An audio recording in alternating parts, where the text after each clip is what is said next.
Boa noite. Boa noite a todo mundo que está acompanhando essa live.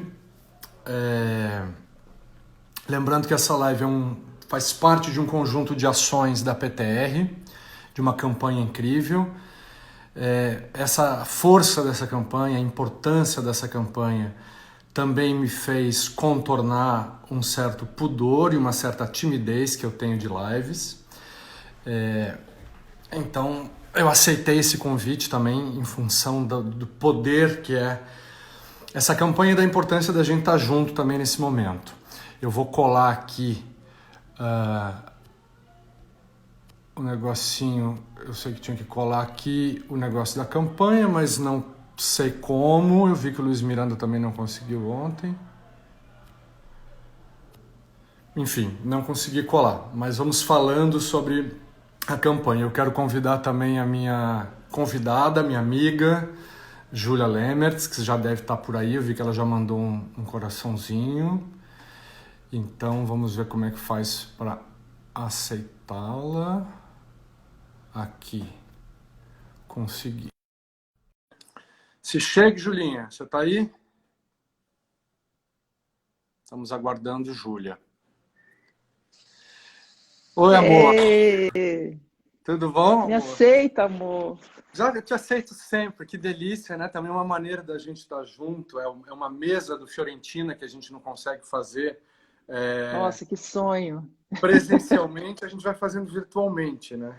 Eu acho tão lindo Pode isso, crer. que parece que toda cidade tem um restaurante que reúne a classe artística. E eu acho isso tão É, forte, tão simbólico, tão poderoso, eu que me os lembro atores quando eu se era criança reúnam do também. Gigeto.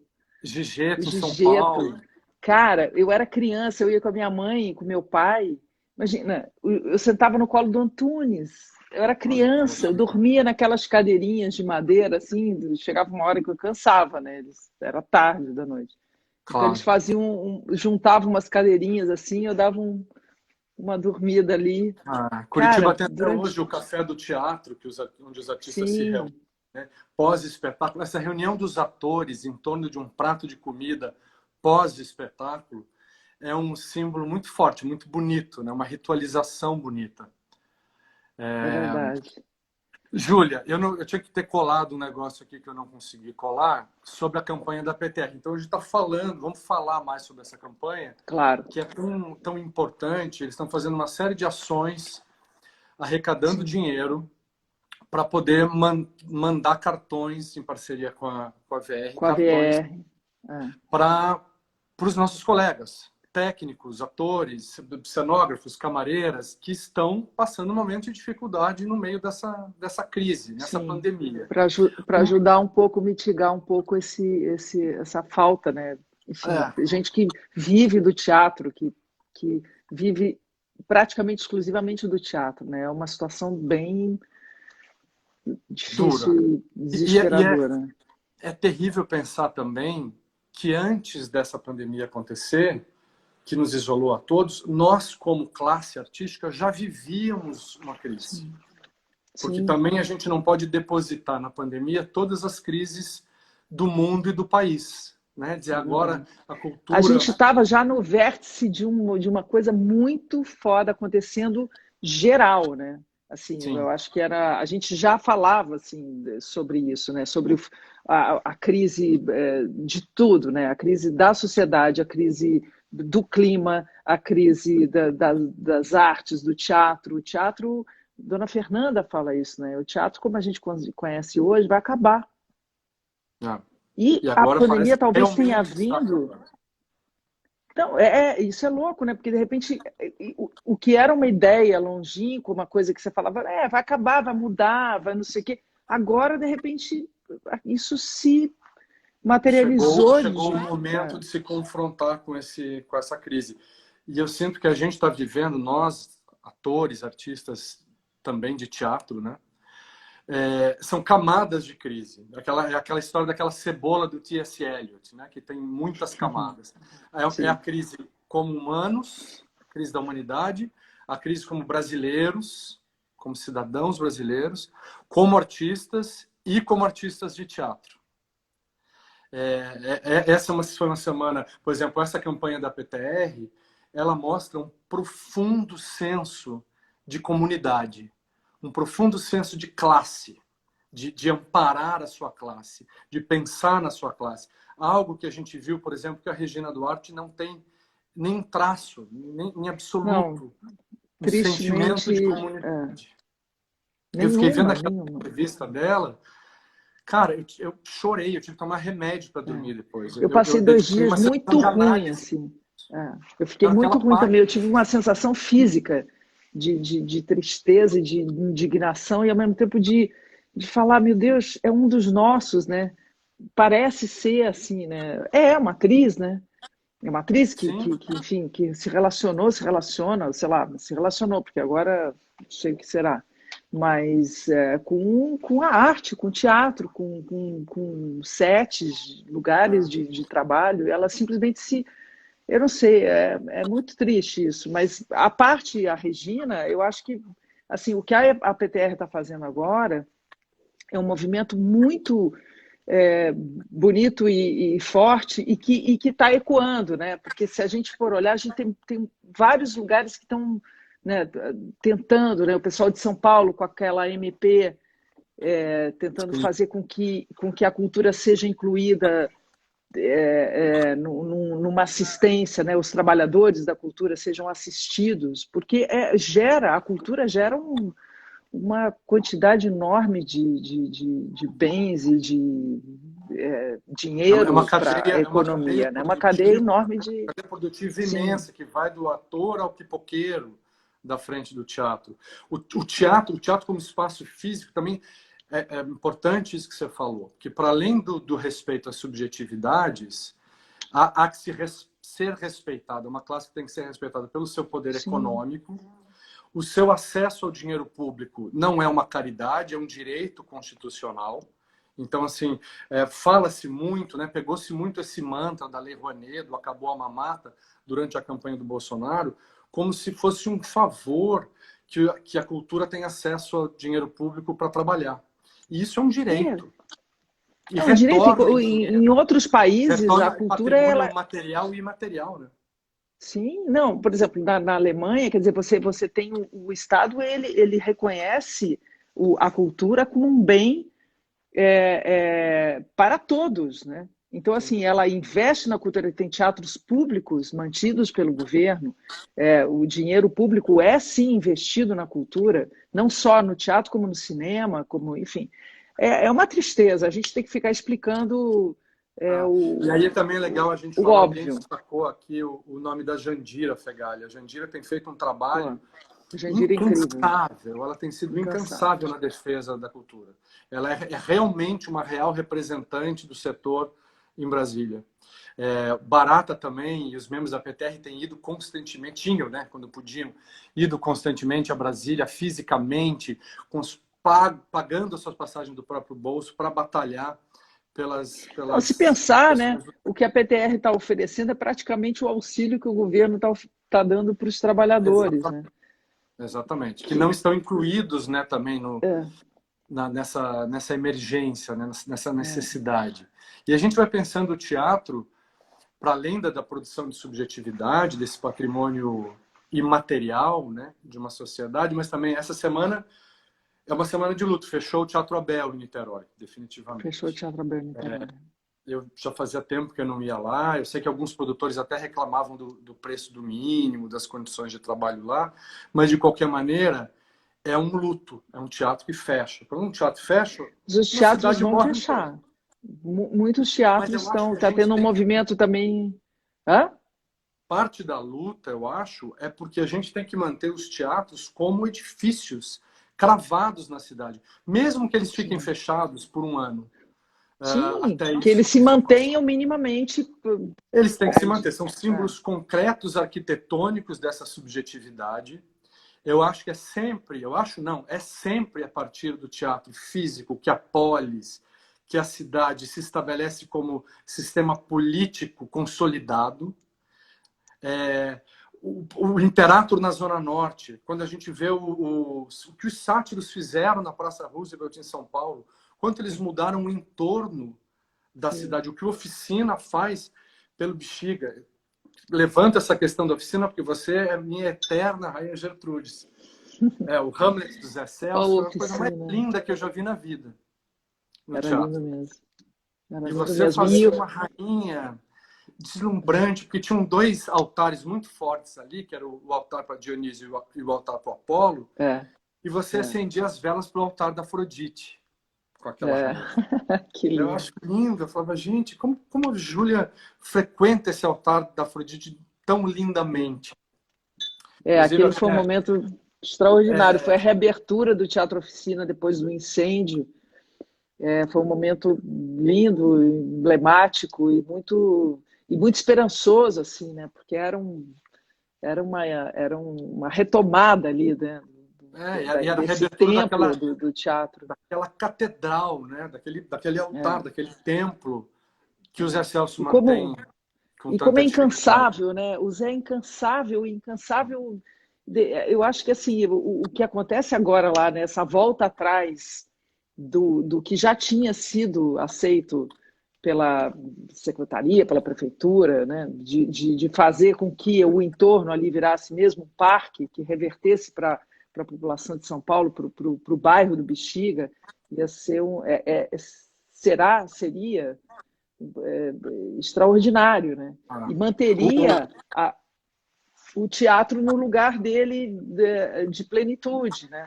Com a arquitetura da Lina dando a janela para o exterior, aquela árvore imensa onde a gente fez tantas, enfim, Você sabe que o The Guardian elegeu a Oficina como o teatro mais importante do mundo, arquitetonicamente falando, como o teatro mais impressionante na sua estrutura, né? O projeto da Lina Bobardi é muito lindo e assim acima do Epidaurus. O Epidaurus vem em segundo lugar, o Teatro Oficina vem em primeiro. Então isso é uma coisa para um país parar e se ajoelhar numa celebração.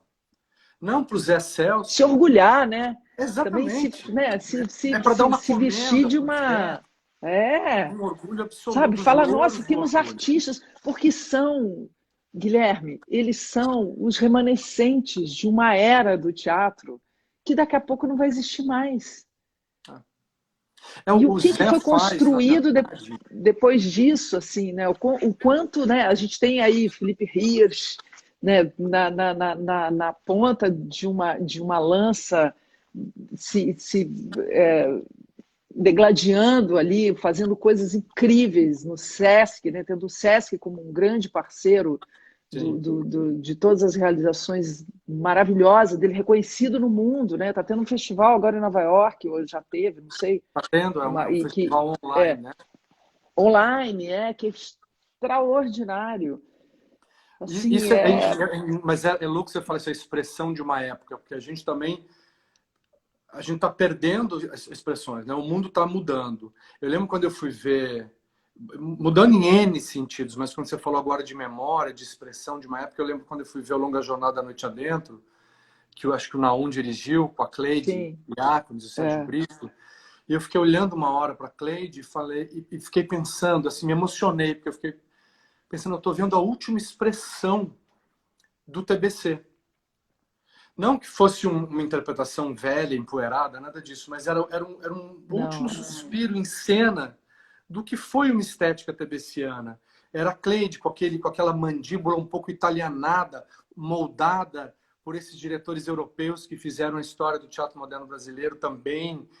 Então aquilo, eu passei a peça inteira, meu coração ficou batendo nesse lugar de estar vendo uma última expressão de uma época.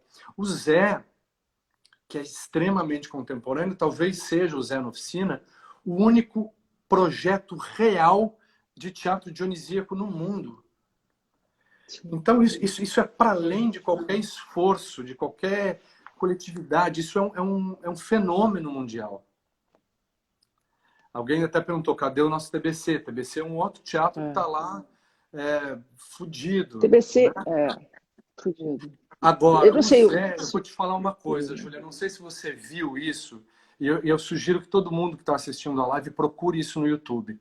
Esses dias eu fiquei pensando todas as imagens, todos os vídeos, todos os momentos que seriam importantes a gente colocar num baú para contar um pouco a história recente do Brasil. Uma Desde timeline, né? e de coisas terríveis, uma timeline terrível. Desde o voto do Bolsonaro falando do Ustra, quais seriam esses momentos impactantes, significativos que contam a história recente do Brasil? Tem um vídeo que dá para achar no YouTube, que é a reunião. Eu acho isso um dos momentos mais importantes e significativos do Brasil recente. A reunião do Zé Celso, do Dória, então prefeito de São Paulo, Eu sei do essa reunião. Suplicy e do Silvio Santos. Silvio E do Santos, Silvio Dória, Zé Santos. Celso e Suplicy. A reunião deles Que em torno encontro. dessa questão, porque o terreno ao lá, para quem não sabe, né, a gente Não falou é um essa pouco que o mais. Silvio Santos vira para o Zé e fala: Zé Celso, esquece isso. Deixa isso Deixa de para ser lá. artista, Zé. Deixa de ser artista. Gente, isso Para de sonhar. é de matar. Para de Ele sonhar, fala eu essa vi. É de frase. matar. E é uma peça, esse vídeo é um vídeo longo, tá inteiro no YouTube, em vários Você trechos. sabe É que a uma gente peça devia do fazer Oswald de uma Andrade. peça disso. Vamos fazer É, uma peça disso. eu acho Uma que peça, é tem que teatro. colocar isso. Eu acho que isso tem que colocar dentro de uma peça. Vamos jogar no É. grupo dos ultralíricos, porque acho que É. dentro de uma peça, isso é uma cena que é a Uma cena. história do Brasil recente. Porque Sim. tem lá o artista, o político, o diplomata e a elite. O Nossa, Zé perfeito. batalha pelo aquele terreno do lado da oficina, para quem não sabe, que é do Grupo Silvio Santos. E o grupo quer fazer torres comerciais, um shopping, Uma coisas assim. torre imensa de 100 andares, fazer um negócio ali E que, inclusive, nem cabe direito ali. o Zé batalha para manutenção daquele terreno para fazer um anfiteatro grego aberto e para não ensanduichar aquela obra da Lina Bobardi no meio de torres, Fazer porque um a gente tem a parque que vista. contemple um parque também ali, porque fica bem numa esquina, né, ali do Bexiga, um parque que contemple o Bexiga, que seja revestido né, que o Bexiga já é atravessado por aquele minhocão, né, já teve, né, o seu espaço vilipendiado ali naquilo tudo. De repente é um lugar extraordinário para o entorno, né? Não uma torre de escritórios. A prefeitura pode disponibilizar um terreno em qualquer outro lugar de São Paulo. Claro. É Não, uma, e é uma aí tem um questão. momento me dá vontade de chorar, que é exatamente o que você está falando. O Zé pede para o Silvio. Primeiro que é incrível que o Silvio Santos acha que o Zé Celso é dono da oficina. E ele não entende que o Zé esteja batalhando por uma coisa que não é patrimônio dele pessoal. Né? É o pensamento de um É o capitalista de pensamento marca maior que é o Silvio do Santos. empresário, né? Capitalista predatório. Então ele fica surpreso, ele fala, mas a oficina não é seu. E o Zé fala, não, a oficina é tombado, a oficina é da cidade de São Paulo. Silvio, dá esse terreno para a cidade de São Paulo, por tudo que essa cidade fez pela gente. Quando nós morrermos, a gente vai ter feito algo pela cidade. E o Silvio Santos fala assim, eu não vou morrer. É como se ele dissesse assim, eu não vou morrer, o capitalismo não vai morrer. O vampiro do capitalismo não vai morrer. É uma coisa horrível, é uma coisa de chorar. De chorar. Eu choro É só de uma ouvir peça essa. do Oswald de Andrade. É uma peça do Oswald de Andrade. O Total. Silvio, essa elite, tem uma piada maravilhosa, que é Devia estar lá na quando Deus... comédia, na tragédia Totalmente. A gente Comédia, dava tragédia, para o ela André tinha... Santana, escrevia um.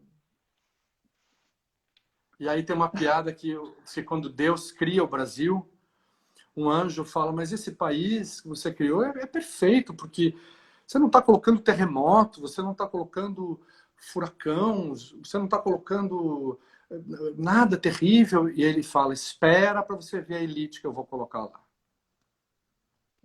Então, essa representação do Silvio, para mim, é muito simbólica.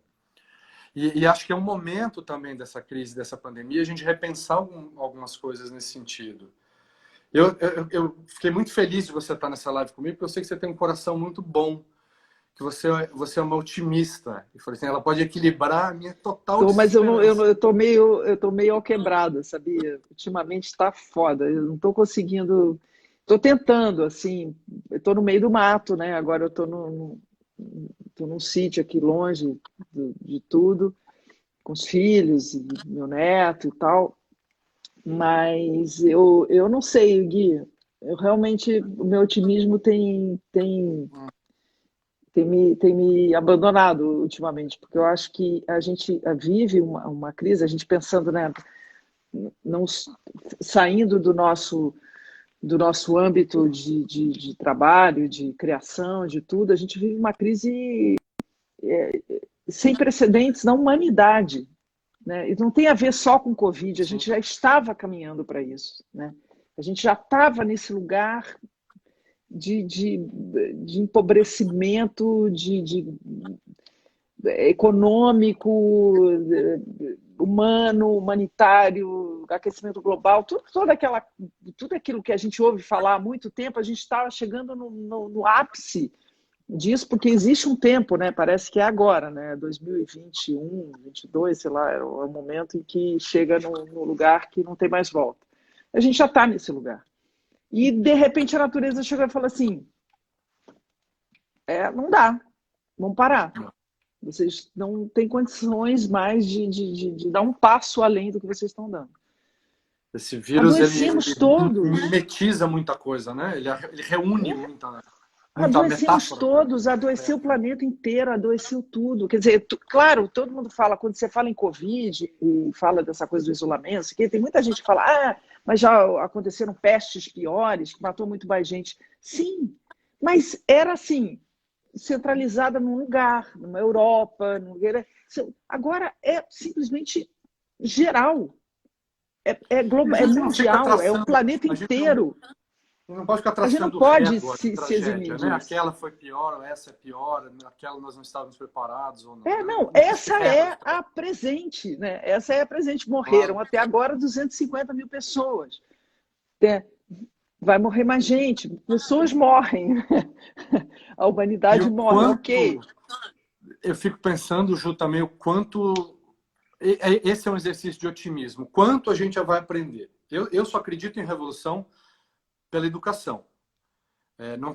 Mesmo assim, a carne, a dor na carne, eu acho que ela sara rápido. Ontem, ou antes de ontem, não sei se você viu, que tinha a França reabriu parte do comércio, tinha fila na frente da Zara. Fila. Caraca. Mas é isso que me assusta, entendeu? Isso é que me assusta, porque a gente está nesse lugar agora, aqui, confinado, pensando na água, na terra, em plantar, em ter o que comer, em dividir com as pessoas. Porque eu fico nesse lugar, entendeu? Eu fico no lugar de pensar, meu Deus do céu, eu tenho que aprender a lidar com essa terra aqui, realmente, porque na hora que o bicho apertar, e já apertou, as pessoas vão ter que comer.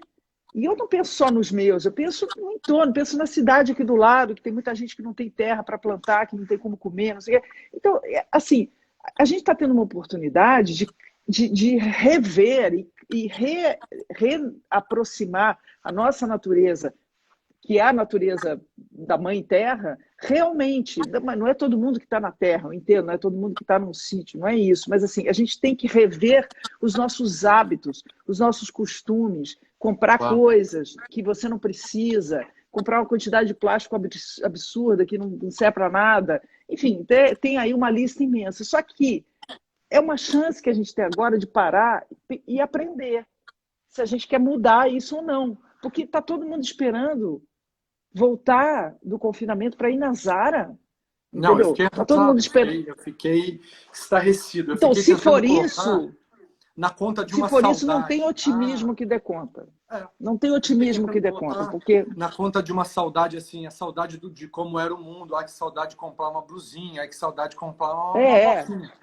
Mas vamos exercitar a saudade em outro lugar, pelo amor de Deus. Eu no meio desse isolamento, eu cheguei à conclusão de caramba, eu não preciso de mais nada, absolutamente mais nada. Eu não preciso comprar mais nada. A não ser comida, espero que nem muito remédio, eu não preciso comprar mais nada. A gente não precisa comprar mais cara, nada. Eu vim pra cá, quando começou esse negócio da pandemia, eu vim pra cá com 2 calças, 4 camisetas, um casaco, e é o que eu tenho aqui. Eu vou lavando, vou usando, eu falo, gente, eu realmente não preciso de nada. Eu preciso dos livros, eu queria estar lendo mais, eu queria estar com... Mas aí você vai vai na internet. Livro é a grande compra. Eu encomendei esse fundo de papelão aqui para impressionar nas lives. E aí, Mentira, é tudo livro seu ali, eu estou vendo o Brecht ali, não é? Aquela coleçãozinha, não aquela é esse coleção azul? da USP, do teatro. Tem uma foto É, aqui que eu adoro, que é o do Beckett, que é meu autor nossa, não. favorito, e que é a única O meu foto que também. se conhece do Beckett rindo. Que linda essa foto, eu nunca tinha É o visto. Beckett rindo, a gargalhada a ponto de enxugar a lágrima do olho. Como ele é lindo! E é lindo você Que perceber que ele realmente é um lindo! clown, né? É um É clown. um gato, É adorei aquela ele. coisa também do rindo castigam-se costumes, e que a gente tem, né? Normalmente olha para o Beck de uma maneira muito soturna, e ele era muito engraçado. E ele existia, não há nada mais. Ele dizia, não há nada mais engraçado que a infelicidade. Então, de alguma maneira, a gente consegue se proteger através Sim, dessa reflexão do Beckett. Eu amo.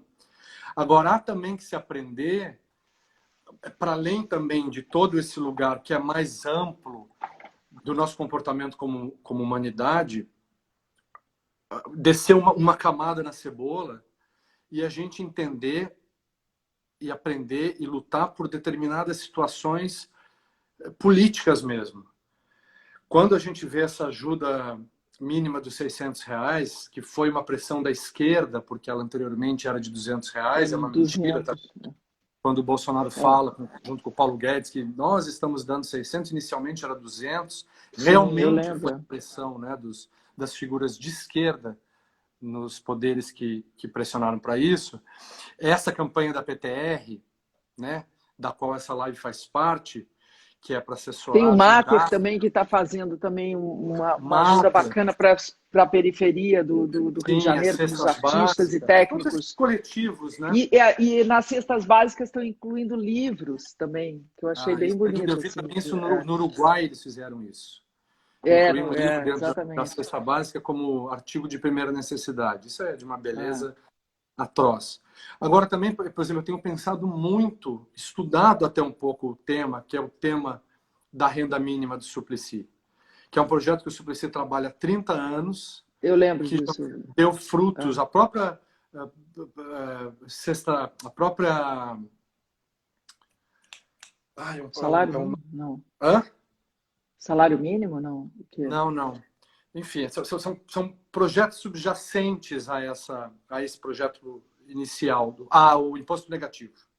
Imposto O negativo. imposto negativo vem desse projeto de Suplicy da renda básica mínima, que garantiria a todo brasileiro uma renda básica mínima, que dê a ele a mínima autonomia de dizer não, eu não quero esse emprego porque esse emprego não é justo, ou sim, eu posso resistir em uma pandemia, eu posso resistir num mês de crise no setor onde eu não tenha trabalho. Então, eu acho esse projeto deslumbrante. Ainda não tenho sabedoria o bastante, estou estudando bastante o tema para entender por que Eu vou é olhar tão isso também. difícil. Mas ele me parece um projeto lindo e o Suplicy batalha quixotescamente nesse projeto há 30 anos. Acho esse um projeto lindo. A taxação das grandes fortunas é fundamental.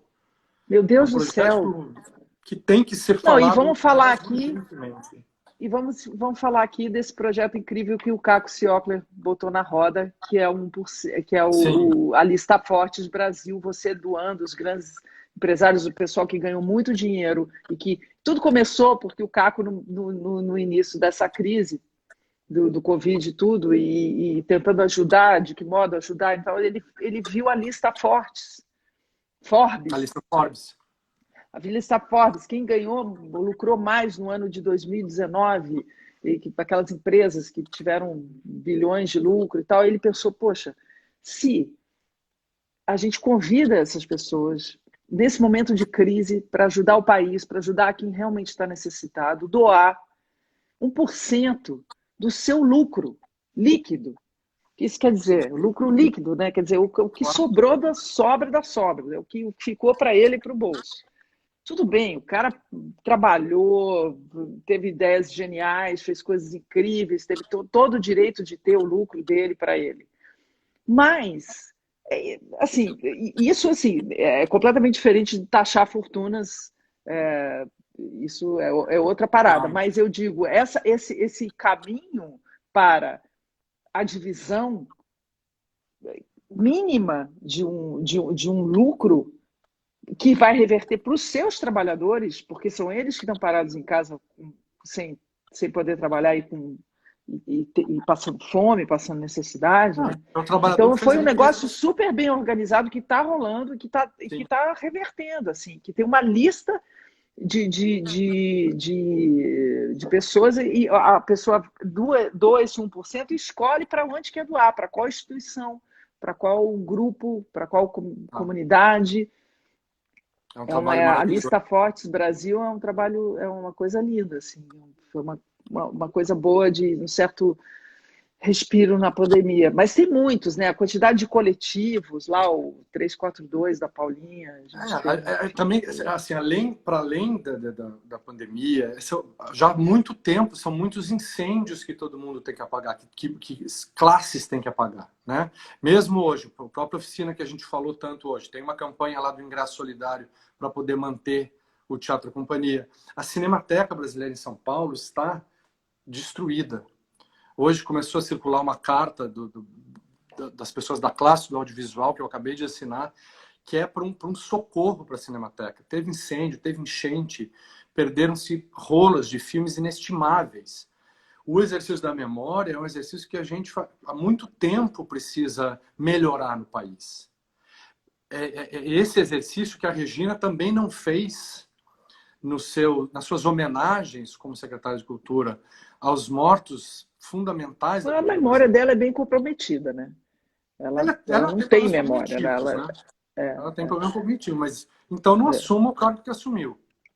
Né? Parece que a gente teve dois secretários de cultura personificando assim, o horror do Brasil recente. Aquele revanchismo do Alvin, aquele projeto de vingança, de poder Mas aquilo pessoal, essa é uma doença. infantilização Eu da acho que é Regina. fruto de uma mente sequelada, doente mesmo, porque não, ninguém Regina, essa mulher com isso. com problema cognitivo, essa menininha rodando a saia mostrando o sapato. Eu ficava vendo aquela entrevista, eu ficava vendo aquele quadro do Rubem Valentim, lindo, deslumbrante. Eu tinha vontade de entrar lá e pegar o quadro e sair correndo. Porque Não, entre a Regina aquilo é uma cinte, né? e o entrevistador estava É aquele uma, quadro daquele artista que colocou a cultura afro-brasileira para além do folclorismo. Ele elevou aquilo a uma condição inimaginável. É um artista que eu sempre amei. E aí, ao mesmo não, tempo, é foi como se eu estivesse dizendo ali a cultura brasileira é mais do que isso, por favor. Né? Agora, não, nessa foi um momento semana, de... Eu, assim, não sei nem o que dizer sobre isso, porque o que eu acho é que assim, a gente está falando de 30% da população, é 30%, né? Que apoia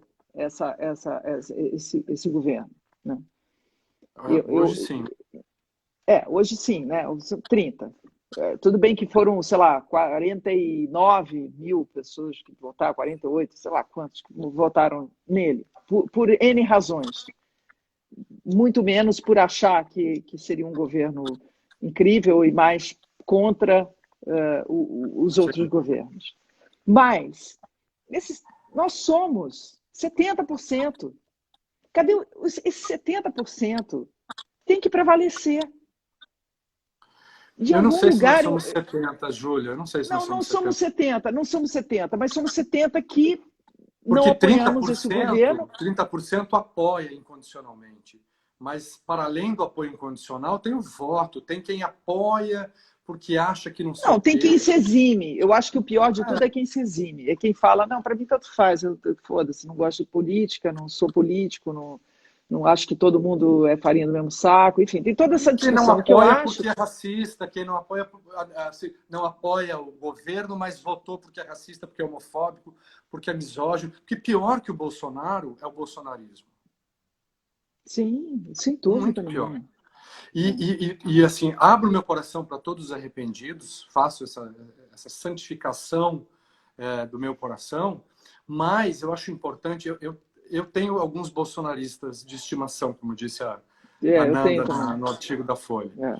E num grupo, esses dias, a gente estava discutindo alguma coisa e um amigo que eu amo, que tem um coração gigante, que votou no Bolsonaro, falou, tá, mas agora é a hora de nos juntarmos, de nos darmos as mãos e não de ficar nos acusando. E eu falei, tudo bem, vamos dar as mãos, mas não é acusar. Às vezes os exércitos se unem numa luta maior, mas cada soldado usa o seu uniforme. E isso é importante, porque eu quero ver que uniforme você está usando. Eu quero, tudo bem, você está lutando do meu lado, mas com que uniforme?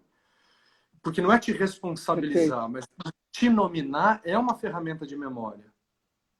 Que é uma das coisas que mais faltam no país. A gente volta lá na história do obituário da Regina, a gente volta a toda a história da escravidão, uma chaga que não foi cicatrizada, que não foi paga, uma dívida que não foi paga. Quando o Cais do Valongo aqui no Rio de Janeiro se tornou patrimônio da humanidade, não tinham representantes oficiais do Estado na cerimônia. A ditadura é um assunto que não foi resolvido. Não acredito em democracia.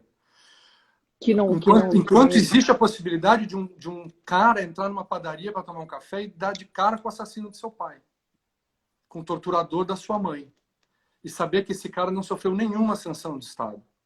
Eu fico emocionado com isso, porque eu não acredito numa democracia assim. Eu acho que os mortos da ditadura não foram sepultados. Quando a gente foi para o Chile fazer a peça... Não foram sepultados, foram escondidos. E até hoje, essa Comissão da Verdade que tentou fazer uma reparação, qualquer que fosse, ela foi até a página 2, né? Ela não foi. Quando a gente foi para Santiago, que a gente foi visitar o memorial da ditadura, aquele prédio gigantesco no centro de Santiago, lembrando o tempo todo que foi a ditadura. Quando você vai para Berlim, você vê aquela igreja destruída, em ruína, no meio da Zara, no meio da CIA, sangrando. É memória. Memória serve para sangrar. Sangrar para o bem, sangrar para o mal. Não, e memória serve para você não cometer o mesmo erro de novo, né? Memória serve para você falar, olha, erramos, aconteceu isso, foi grave, foi difícil, erramos, sim, mas queremos reparar, porque a Alemanha o tempo todo faz isso, né? O tempo todo ela fala, aconteceu, nós erramos, mas nós admitimos o nosso erro, admitir o erro, e é uma forma de caminhar para frente, né? De querer que a coisa... Que o Flávio Migliatti tem que ter usado o último tempo dele na Terra, as últimas palavras dele, numa carta tão desesperançada, tão dura, tão seca. Foi um outro dia que eu chorei sem parar. Não pelo suicídio, porque eu acho que o suicídio é um regulador da nossa sanidade. Eu, assim, não julgo o suicida, acho que existe um pudor, assim, católico, latino-americano em cima desse assunto, que é terrível. Mas que ele tenha que ter deixado uma carta tão dura e tão seca é de um pranto infinito para o brasileiro. Porque ele fala de todos, né? Ele fala dele mesmo, mas ele fala do nosso momento agora, né? A gente não para de lembrar de exemplo. E no lugar onde muita gente está. Aquele menino que levou um tiro de um policial e perguntou para a mãe, ele não viu, ele não reparou que eu estava com uma roupa de escola. Não consigo esquecer isso. Isso é uma história, assim, horrível. Então, assim, nesse baú desses momentos que a gente coleciona para contar a história do Brasil recente, é viver um horror. Mas, ao mesmo tempo, tentando ser otimista em algum lugar, numa semana que a gente enfrentou Regina Duarte, a perda do Flávio, saída de ministro, Sérgio Santana... Existe também um momento maravilhoso que é a Anitta ter despertado. Isso é extraordinário. Menina, eu fiquei de cara com isso. Não, ela fez várias lives, né? Eu vi uma. Ela vai começar a fazer toda semana. Você viu com o Molon? Não, sim, ela está fazendo várias lives. Você viu com a Gabriela, com a Prioli? Especificamente com a Gabriela. Essa da Prioli foi espetacular. Ela está fazendo o que é educação, ela está educando o público dela. Ela vai fazer isso toda semana com a Gabriela. E é uma micro-revolução, porque ela tem 40 milhões de seguidores. Sim. E ela vai explicar para as pessoas o que é esquerda, o que é direita, o que é comunismo, o que é fascismo. Genial. É um gigante que acordou. Acordou por N motivos, acho que ela é profunda devedora do Felipe Neto, que é um cara desses influenciadores que foi o primeiro a fazer uma curva de posicionamento, de sair da merda e começar a se posicionar. Então, eu acho que ele é realmente o pai dessa transformação dos É influenciadores. verdade. Mas a Anitta está fazendo isso, vai ser extraordinário. É. Porque Eu acho que isso muito... começou um pouco também com essa história dos direitos autorais, né? Teve um start isso, assim, né? Em que ela se colocou, que tinha uma coisa a ver, que Anitta, era uma sim, sim, da sim. Anitta, que tinha a Da ver taxação com a, dos é, compositores. É. exatamente. E que eu acho incrível, eu acho extraordinário. Eu acho palmas para ela e que seja E porque a uma cruzada informação, isso mesmo, quando a gente assim. fala do bolsonarismo, eu também tenho um lado romântico. Eu tô me achando até mais romântico que você, Júlia. Eu tenho um Ah, lado amor, romântico que quer acreditar que você parte... é romântico, é Eu porque sou, você né? tem um lado que não te deixa sair, assim, teu É. lado crítico Ser e cínico tá, bastante. é, é, eu entendo, eu te entendo. Eu te admiro por isso, muito. Eu queria ser assim como você. E eu como você, por isso que eu escolhi você para estar aqui nessa live comigo. É, que eu acho que parte do bolsonarismo também está construído na falta de informação. Eu lembro de um meme que circulou, um meme não, um Twitter de uma mulher que circulou, depois acabou circulando como meme, que ela denunciava a polícia, o exército, que ela falou, gente, mas isso é um absurdo, eu fui no movimento da volta à ditadura e eu apanhei. Não, fui no movimento lá em Brasília pela volta do AI-5 e eu apanhei. A polícia, o exército me bateu. Isso é um absurdo. E aí alguém perguntou, será que ela acha que o AI-5 é um modelo de iPhone novo? Então talvez parte do bolsonarismo também, dos bolsonaristas precisam entender o que estão falando. Né? Porque a gente também, como brasileiro, tem uma vocação do Antônio Conselheiro, uma vocação de um líder só. O homem que vem salvar tudo, seja ele o Lula, seja a Dilma, seja o Bolsonaro. A gente tem entranhado um pouco no nosso DNA esse afã do Antônio Conselheiro, essa busca do profeta único. E aí a gente vai aprendendo que não é por aí. Não, foi bom você ter falado isso, porque assim, essa é a grande questão, né? Porque a gente, todos esperam que um governo, que o presidente, que alguém dê um jeito nisso, que faça. E, na verdade, a gente já se deu conta, tardiamente, de que nós temos que dar conta disso tudo. Nós, Sim. como cidadãos, né, cada um saber em quem votou, por que votou, o que é desse cara, lembrar que você paga o salário dessa gente, é do seu bolso que sai o pagamento deles todos, e eles estão ali para servir a sociedade, para servir as pessoas que estão pagando a eles, para arrumar a bagunça toda. E, na verdade, assim, o que eu me lembro na época da eleição, que teve aquele negócio do corpo a corpo, da gente sair nas ruas e conversar com as pessoas, explicar o que estava acontecendo, explicar. Porque era isso, a gente, na verdade, ficou cada um na sua caixinha, votando ali, mesmo que também não sabia quem votar, votava em qualquer um e tal, não sei o quê. E a gente foi deixando isso acontecer. A gente, que eu digo assim, quem poderia ter feito esse movimento de informação?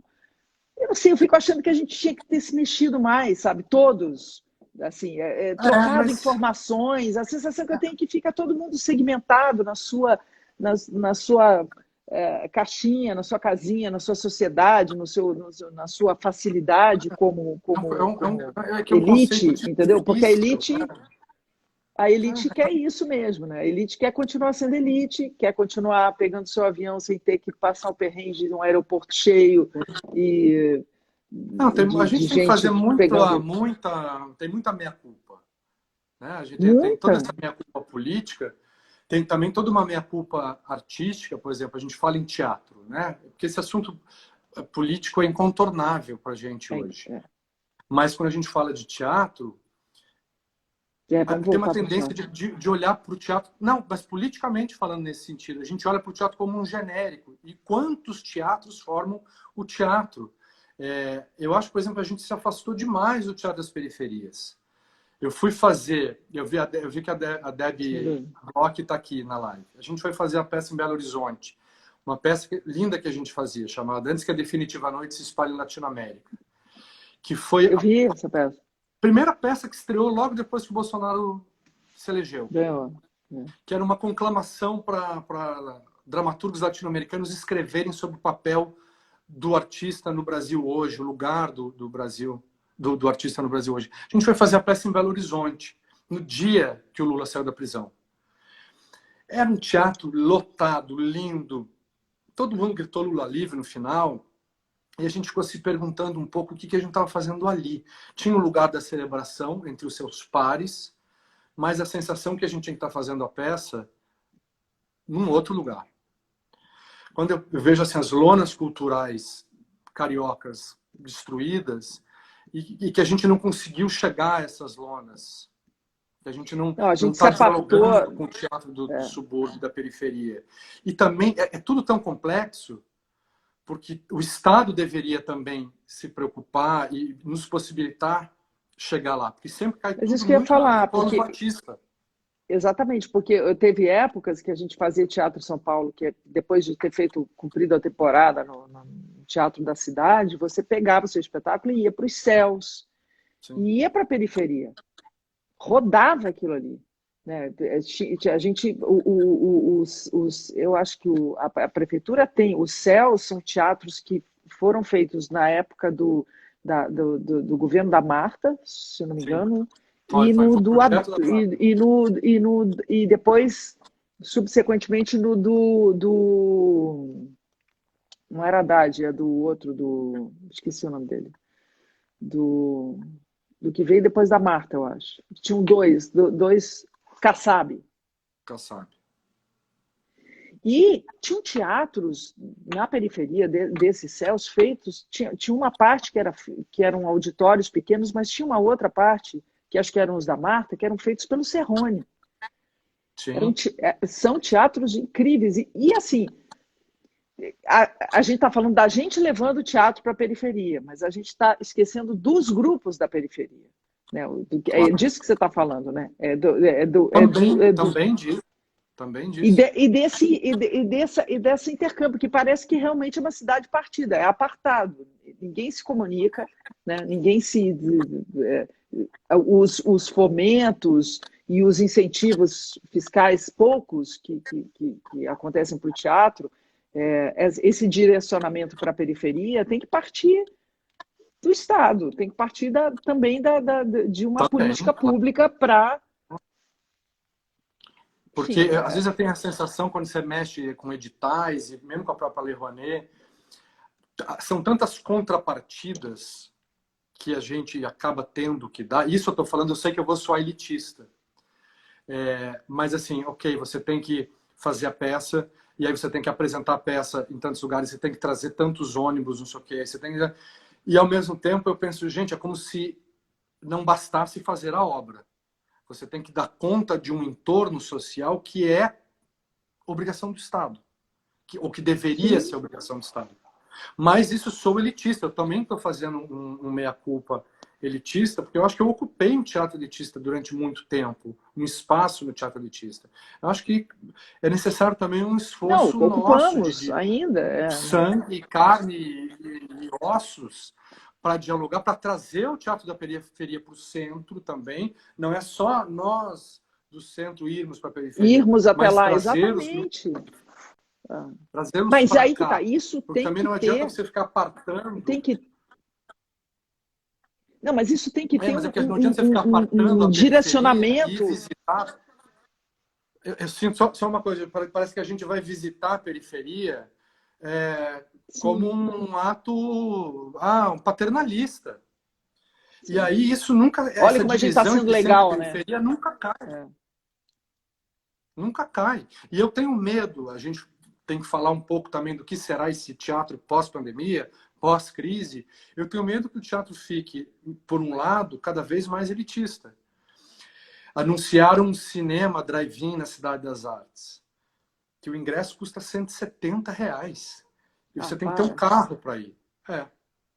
Então, assim, isso já é vai fazer um teatro drive-in, que a pessoa tem que ter carro para ir, que vai pagar o ingresso, além do perigo de... se eu estou num teatro drive-in, o ator é ruim, eu começo a buzinar, começo a dar sinal de luz. É uma loucura. Muito bom. Pisco então, farol. Eu tenho medo que o teatro fique muito elitista. Agora, essa coisa que Eu tá... acho, não. Eu, por outro lado, eu fiquei pensando que a gente devia ter assim uma parceria com a Mercedes e ter um puta caminhão, entendeu? Que coubesse cenário, figurino, tudo. E a gente ir para as cidades, abrir o caminhão, sabe aqueles caminhões Mas de não vai poder ter baú teatro de que rua, não abre. pode ter aglomeração, não pode ter aglomeração na Mas as rua. pessoas ficam longe, a gente usa microfone, a gente chama o Gustavo Sim. e faz uma Ficam nas microfonada. janelas. É, e o Felipe dirige a gente pela internet, assim, a gente, entendeu? Claro. Ninguém se toca, a gente fica ali, Tomara. longe, Eu eles acho que a ficam gente tem que ficar longe. muito atento para o Não, eu teatro tô musical brincando, elitista. Ao mas mesmo é, tempo, todo esse exercício online que está acontecendo, das lives, das aulas online, que é uma coisa que já existia, claro, mas que explodiu nessa época, é um exercício de democratização de cultura. Né? Esses dias eu fiz uma aula online, eu gravei um podcast de uma conta super legal, chamada Seja Subversivo, e o cara dá uma aula sobre cultura afro, que talvez eu não frequentasse presencialmente, porque é muito longe da minha casa, seria um puta qual que é trânsito e tal. essa aula que você frequentou? A conta é de uma galera chamada Seja Subversivo, eles têm um podcast. E aí foi Tá, uma vou aula, entrar. e aí a partir dali eu descobri um professor de cultura afro brasileira e fiz essa aula online e, e que eu talvez não frequentasse, porque era muito longe. E que seria muito impossível pegar o trânsito, talvez eu não tivesse tempo. Isso é um outro traço também que o isolamento, para quem pode, para quem tem o privilégio de ficar em casa, também está refletindo sobre o efeito terrível do capitalismo em relação ao tempo. As pessoas não têm tempo para fazer nada. Quando a gente grava uma novela, né, que você chega em casa, o cara gravou 31 cenas, ainda tem 20 para decorar para o dia seguinte, você mal tem tempo de tomar banho.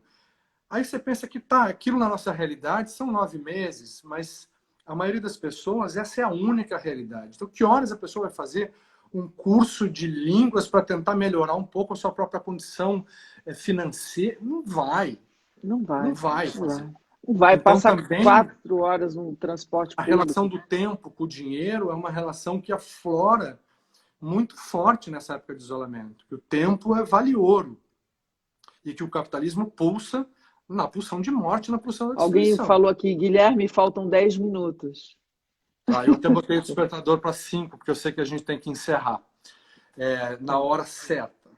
Conversa É. boa, eu podia ficar conversando com você, Julinha, Eu a madrugada também. inteira. Ai, amor, me liga, vamos fazer um FaceTime, qualquer coisa. Vamos continuar Por conversando quando terminar. favor. Precisamos muito Agora, conversar. Eu só tenho galinhas aqui, tenho meus filhos também, mas depois de um tempo precisam cansa. falar coisas. A gente tem coisas para fazer, né? A gente tem uma peça para fazer depois disso A aqui. gente, o pessoal da PTR me perguntou o que vocês pararam, né? A gente parou um projeto de uma peça que estava começando. Eu sou curador do Festival de Curitiba, o festival também foi... O Festival de Curitiba foi o primeiro grande evento cultural do país que parou, que Sim. sinalizou que pararia. Eles fizeram isso antes de qualquer decreto oficial, porque eles tiveram uma experiência muito forte na época do H1N1, da gripe do H1N1, que o Paraná Ah, é foi o que, estado mais afetado que na era época. inverno, né? É, Foi o estado, inclusive, que fechou bancos na época, fechou agências eu bancárias. lembro. E o É. Festival de Curitiba, na edição daquele ano, sofreu demais. Então, eles já tinham essa expertise e eles resolveram adiar. Também fizeram um esforço simbólico do não cancelamento. Então, eles adiaram para setembro, porque eles achavam que era muito, simbolicamente, muito impactante dizer o festival, passaram para setembro e agora a gente está frente a essa ameaça de que talvez o festival não aconteça novamente em setembro. Então, a gente vai ter que terminar a live, porque tem que dar um fim aqui para poder salvar, para esse papo ficar salvo aí na conta do PTR. Agradecer. Queria mandar um beijo para todo mundo aí da PTR, agradecer o convite, dar parabéns para eles que estão Na conta da junto PTR, e quem está fortes. assistindo a live e não sabe, aí tem as fotos, as postagens que tem o número da conta e tem também um link do Simpla que você pode acessar para doar. Eu botei no meu stories também isso. E aí eu vou encerrar com um manifesto do Paulo Leminski, que eu separei especialmente para esse momento final, que a gente também escuta as pessoas dizendo que num país miserável a cultura não pode ser de primeira necessidade, porque tem a fome, porque tem a comida, porque tem o hospital. E ele fala assim, num país pobre não pode desprezar nenhum repertório, muito menos os repertórios mais sofisticados, os mais complexos, os mais difíceis de aceitar à primeira vista. Lembrem-se de Santos Dumont. Sempre haverá quem diga que num país pobre não se pode ter energia nuclear antes de resolver o problema da merenda escolar. Errado. Num país pobre, movido a carro de boi, é preciso pôr o carro na frente dos bois. É um manifesto do Paulo Leminski, de um livro Grande chamado Paulo Leminski. Ensaios e Anseios Crípticos. Beijo, Julinha. Ah, te amo. Te amo, amor. Viva o teatro. Até já. Viva o teatro.